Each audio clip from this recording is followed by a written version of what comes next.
ছেড়ে দাও বলছি আমাকে, ছেড়ে দাও, ছেড়ে দাও বলছি, ছেড়ে দাও বলছি আমাকে। আর বলছি না ছাড়ো, ছেড়ে দাও, ছেড়ে দাও বলছি আমাকে। একা একা জলের দিকে যাচ্ছিলে কেন তুমি? কি আছে তোমার সঙ্গে? কি নাম? ঋষি। হোয়াট? আরেকবার বলো, কি বললে? ঋষি।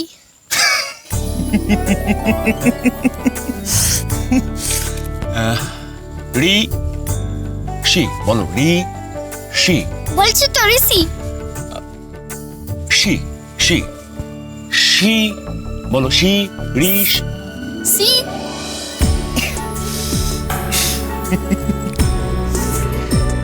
ঋষি। হ্যাঁ জানো ঋষি, আমি যখন ছোট ছিলাম আমিও না স বলতে পারতাম, স বলতাম। আমার বাবা খুব রাগী ছিলেন, খুব পেটাতেন। তো মারের ভয়ে আমি প্র্যাকটিস করা শুরু করলাম স বলা। মুখটাকে হা করে জিভটা টাগড়ায় লাগিয়ে স বলা প্র্যাকটিস করতাম। বলো, তুমি চেষ্টা করো, পারবে। হা করো মুখটা, আরো বড়, বড় করে জিভটা টাকড়ায় লাগাও। এবার বলো স।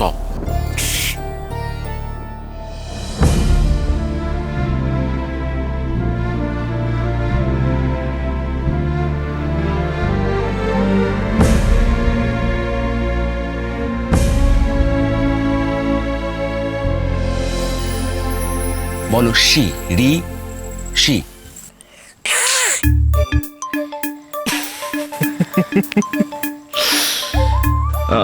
হয়ে যাবে, ইটস ফাইন।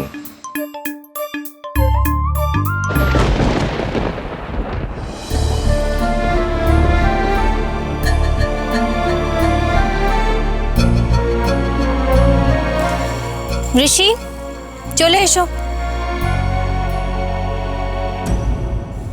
হস্টেলে ফিরতে হবে।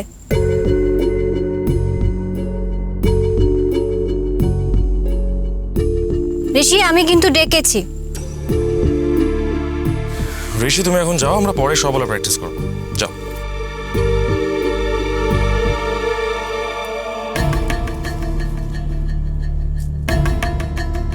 আমার মনে হয় মিষ্টুকে আমাদের সম্পর্কের কথাটা জানিয়ে দিলে ভালো হয়।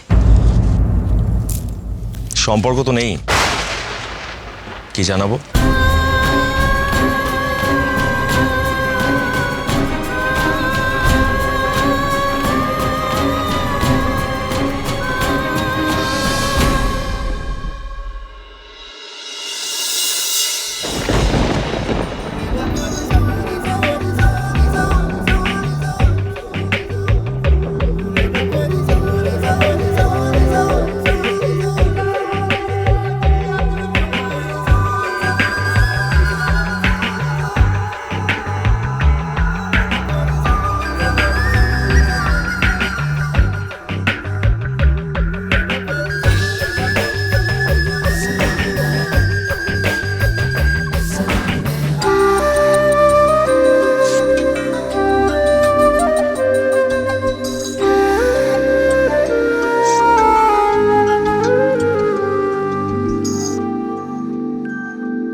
হোস্টেলটা কত দূরে এখান থেকে? আমি জানি না, ও জানে। আর একটু হাঁটতে হবে। এখানেই হোস্টেলে আসার আগে কোথায় ছিলে তুমি? ওর বাড়িতে। হোয়াট? ওর বাড়ি মানে? কোথাও তো দেখতে পাইনি তোমাকে। ওর ঘরে। হ্যাঁ মানে ওর ঘরে কোথায়? মানে কোথাও তো খুঁজে পাইনি তোমায়, কোথায় ছিল? আলমারির মাথায়, খাটের তলায় কত ভূত সেজে ভয় দেখালাম, তুমি আমাকে দেখতে পেলে না। কি? তুই আমাকে ভূত সেজে ভয় দেখাচ্ছিলিস? আর আমি ভয় পেয়ে আমি জানি তুমি ভয় পেয়ে ওই আঙ্কেলটাকে জড়িয়ে ধরেছিলে। ফিতু ফিতু। ঋষি, ঋষি ওয়েট, ঋষি।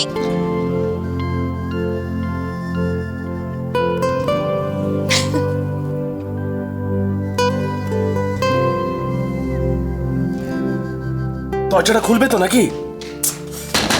হ্যালো, কি ব্যাপার বলো তো?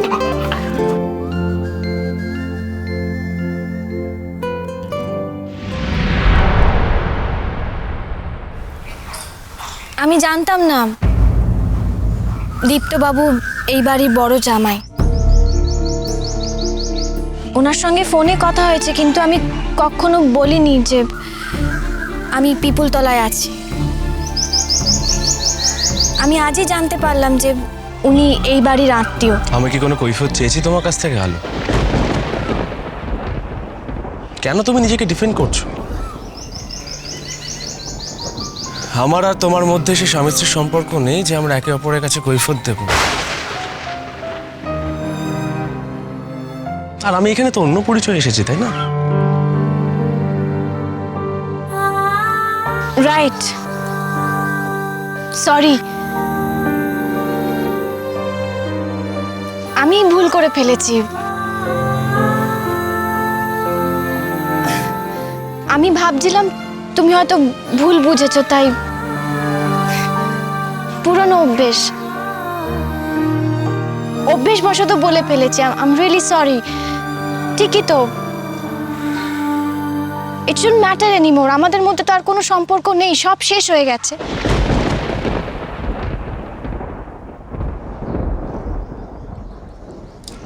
আমি মিষ্টুকে নিজের বোন হিসেবে মেনে নিয়েছি।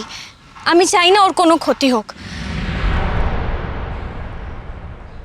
তুমি কি মিষ্টুকে ভালোবাসো সৌরভ? তোমাকে কিছুই বলতে পারবো না আলো। দীপ্ত চৌধুরী আশায় সেই অধিকারটাই চলে গেছে আমার। তোমার কনফিডেন্স লেভেলটা তো দেখছি বেড়ে গেছে আগের থেকে অনেক। তুমি নিজে ডিভোর্স পেপারে সাইন করার পরেও, নিজে থেকে নিরুদ্দেশ হয়ে যাওয়ার পরেও ভাবছো যে সৌরভ তোমাকে একই রকমভাবে ভালোবাসে, একই রকমভাবে অপেক্ষা করছে তোমার জন্য। আমি যে আলোকে চিনতাম না, তার এত কনফিডেন্স ছিল না। গুড। দীপ্তবাবু অনেক পরিবর্তন এনেছে তোমার মধ্যে। Keep it up.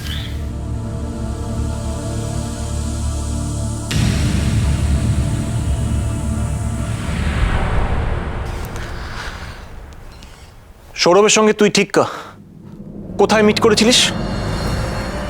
কি বলেছিল সৌরভ তোকে? মিষ্টু, চুপ করে থাকিস না, আমার কথার উত্তর দে। দীপ্তদা, এটা কি হচ্ছে? তুমি এমনভাবে প্রশ্ন করছো যেন সৌরভ একটা ক্রিমিনাল। তুমি কেন এত জানতে চাইছো বলো তো? জানতে চাইছি তার কারণ আপনি দয়া করে এই বাড়ির কাউকে কিচ্ছু জানাবেন না আমার অতীতের ব্যাপারে। কেউ যেন কিচ্ছু না জানতে পারে, প্লিজ, আমি রিকোয়েস্ট করছি।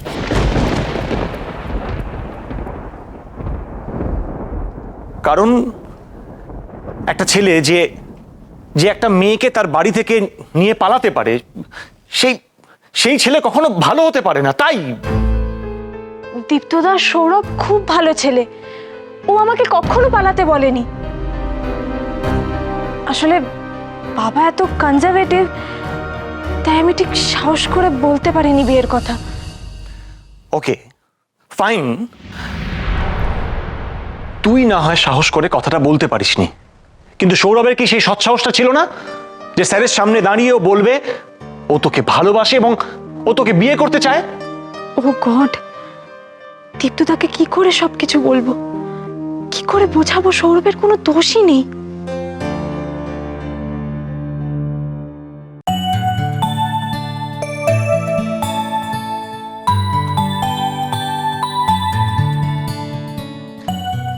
নেহাত ওই বাচ্চাটা হাত ধরে টানলো তাই। নাহলে এই ছোট শহরে নারায়ণ দত্তের বড় মেয়ের সঙ্গে, মানে একসঙ্গে পাশাপাশি আমি হাঁটতাম না। কারোর সঙ্গে দেখা হলে বলো যে ছোট বোনের বরকে তুমি এই শহরটা দেখাতে নিয়ে এসেছো।